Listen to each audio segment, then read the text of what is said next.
Napoleon's secret trap at Friedland. The Emperor of France, Napoleon Bonaparte, arrived in the city of Warsaw in Poland, which was then a province of Prussia.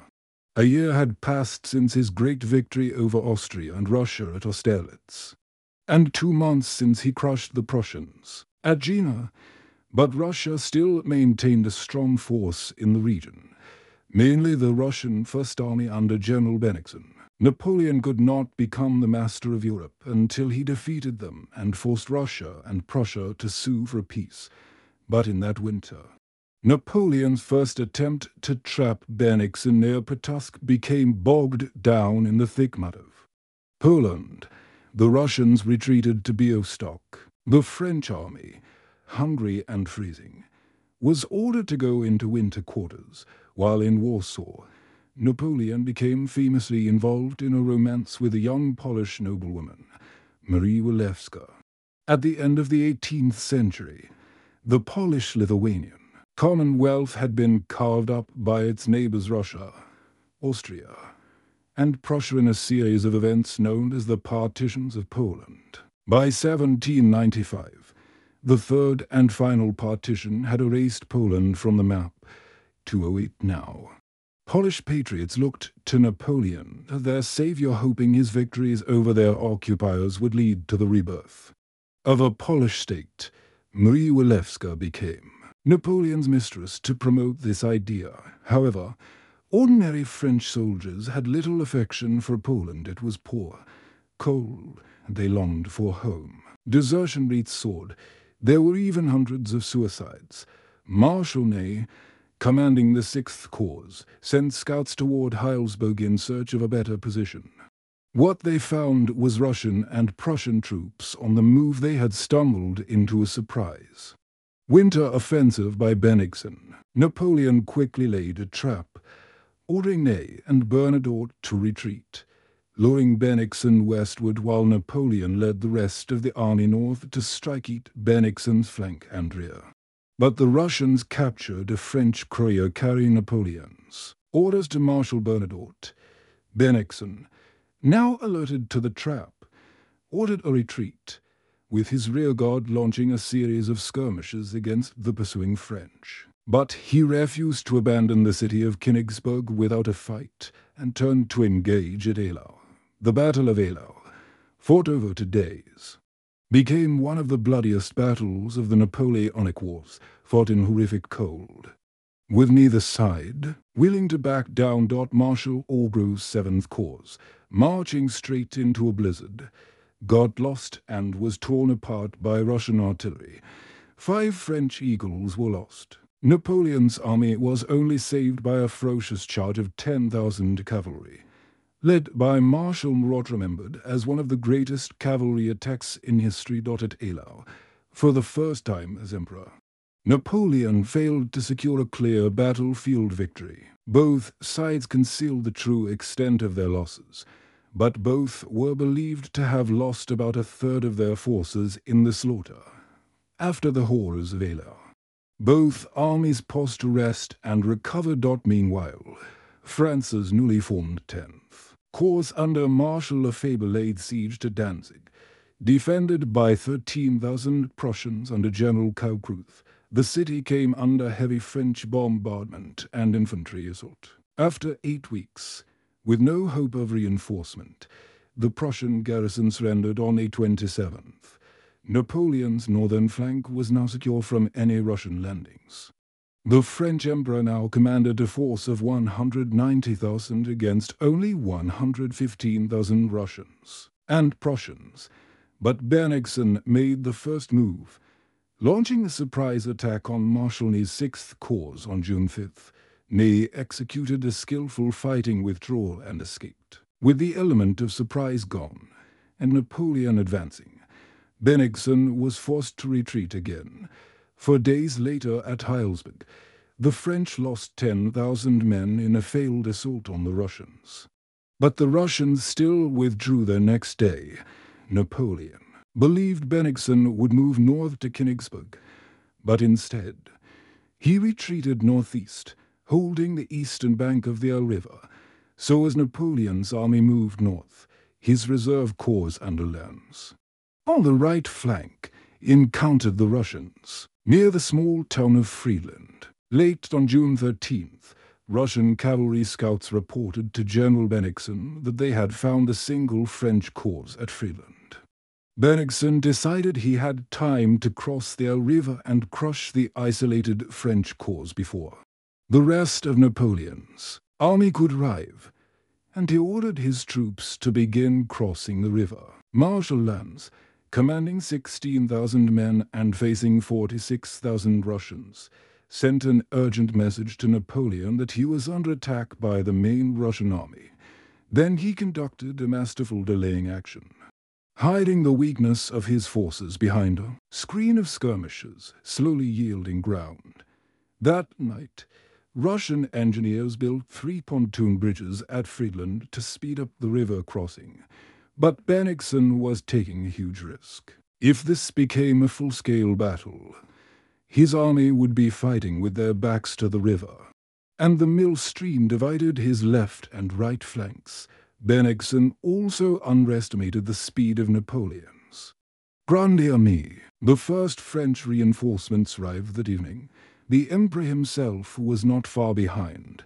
By dawn on June 14th, round 40,000 Russians had crossed the Eylau River.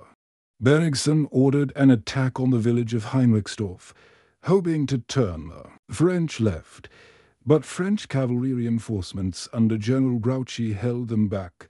After over an hour of charge and countercharge, the French drove the Russians back. Marshal Mortier's 8th Corps arrived to reinforce the French centre. In the Sword-Lac Wood, General Ardinat's elite grenadiers fought fiercely against Prince Bagration's left wing. But the Russians were outnumbered and gradually driven back, round noon, on a sweltering day. Napoleon arrived. He was soon followed by the 1st Corps under General Victor, replacing the wounded Marshal Bernadotte, as well as Ney's 6th Corps and the Imperial Guard under Marshal Bessières.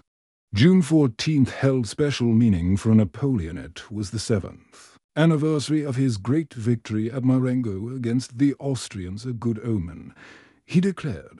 The battle then slowed as Napoleon assessed the situation, saw Bennigsen's vulnerable position, and ordered an attack to exploit it. Bennigsen, meanwhile, ailing with illness all day, now realized he faced Napoleon's full army and ordered a retreat. But before Bennigsen's retreat could be executed, at 5:30 p.m., 3 cannon shots signaled the start of Napoleon's assault. It was led by Ney's 6th Corps on the right, which first drove Bagration's infantry from the Sword-Lac Woods, but as Ney's corps emerged from the trees, they came under heavy Russian artillery fire from across the River Dot as the French attack faltered. Prince Bagration regrouped and launched a cavalry counterattack.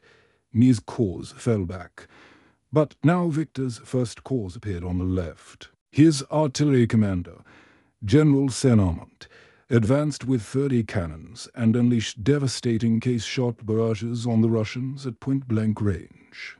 Hundreds of Russians were cut down within minutes. Under this relentless fire, Bagration's troops began to waver, then retreat. Round 7 p.m., the Russian Imperial Guard launched a desperate counterattack to hold the French advance on Friedland, but they were overwhelmed. As shells hit Friedland, the French centre and left joined the attack. With their only escape threatened, the entire Russian army panicked and fled toward the river. But Friedland's homes and bridges were now on fire. The town became a death trap. Many drowned trying to cross the river. Others were killed or captured north of Friedland. A few units managed to escape across all along the riverbank, but nothing could hide the scale of Russia's defeat. The Battle of Friedland was one of Napoleon's most decisive victories, at the cost of 10,000 casualties. He inflicted twice that on the Russians, round 20,000 killed, wounded, or captured 40% of Bennigsen's army. The Prussians abandoned Königsberg the next day, which was occupied by Soult's Fourth Corps, while Bennigsen's remnants withdrew across the Niemen River into Russia. Tsar Alexander's advisers urged him to make peace with Napoleon. He accepted their counsel, and a ceasefire was agreed. For the first time, Alexander and Napoleon met on a raft in the middle of the Niemen River near Tilsit, and they quickly developed a rapport. Tilsit became one of history's great diplomatic summits, with the two emperors feasting, reviewing troops, attending concerts, and debating late into the night. A friendship formed. Meanwhile, Alexander's old ally, King Frederick William of Prussia, was left out in the cold, and Prussia would lose the most in the treaties of Tilsit, signed 2 weeks later. 1/3 of Prussian territory was taken to create the Kingdom of Westphalia, ruled by Napoleon's 22-year-old brother Jem, and the Duchy of Warsaw, ruled by the King of Saxony, seen by Polish patriots as a stepping stone toward full independence. Polish troops were recruited into the Grande Army, with Polish lancers even becoming part of Napoleon's elite imperial guard. Russia gave up only the Ionian Islands, as Alexander agreed to ally with Napoleon, effectively making the French emperor the master of Europe. Alexander even agreed to join Napoleon's continental system, his economic blockade of Britain, banning British ships and goods from all ports under French control. The system had been established the previous winter by Napoleon's Berlin Decree. Napoleon hoped that by cutting Britain off from continental trade, he could cause financial chaos and political unrest in Britain, forcing them to negotiate peace. There was just one problem. The continental system didn't work.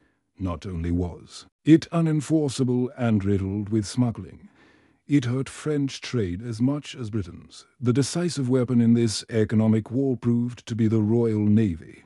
That summer, it ensured continued naval dominance by launching a preemptive strike against neutral Denmark's fleet in Copenhagen, seizing their warships. Before they could fall into Napoleon's hands, Royal Navy squadrons blockaded all major French ports, seized any ship trading with France, and ensured British merchants could continue overseas trade in relative safety. The Navy even seized the tiny Danish island of Heligoland, using it as a base to smuggle British goods into Europe. But most disastrously for Napoleon, the continental system would draw him into conflicts that would destroy his empire. The first would be fought on the Iberian Peninsula, where Napoleon decided to force Britain's ally, Portugal, to join the system. In November 1807, French troops, aided by their Spanish allies, invaded the country. The Portuguese royal family fled to their colony of Brazil, as the French occupied Lisbon without a fight. It seemed like another easy victory for Napoleon, but the Peninsular War was only the beginning. In 1807, after the brutal stalemate at Eylau, Napoleon faced the Russian army once more at Friedland. This time, he delivered a crushing blow, one of his greatest victories, forcing Tsar Alexander to sue for a peace. The Battle of Friedland marked the height of Napoleon's power, but it also set the stage for a future downfall. Thank you for watching. If you enjoyed the video, don't forget to like, subscribe, and hit the notification bell so you never miss another epic chapter of history.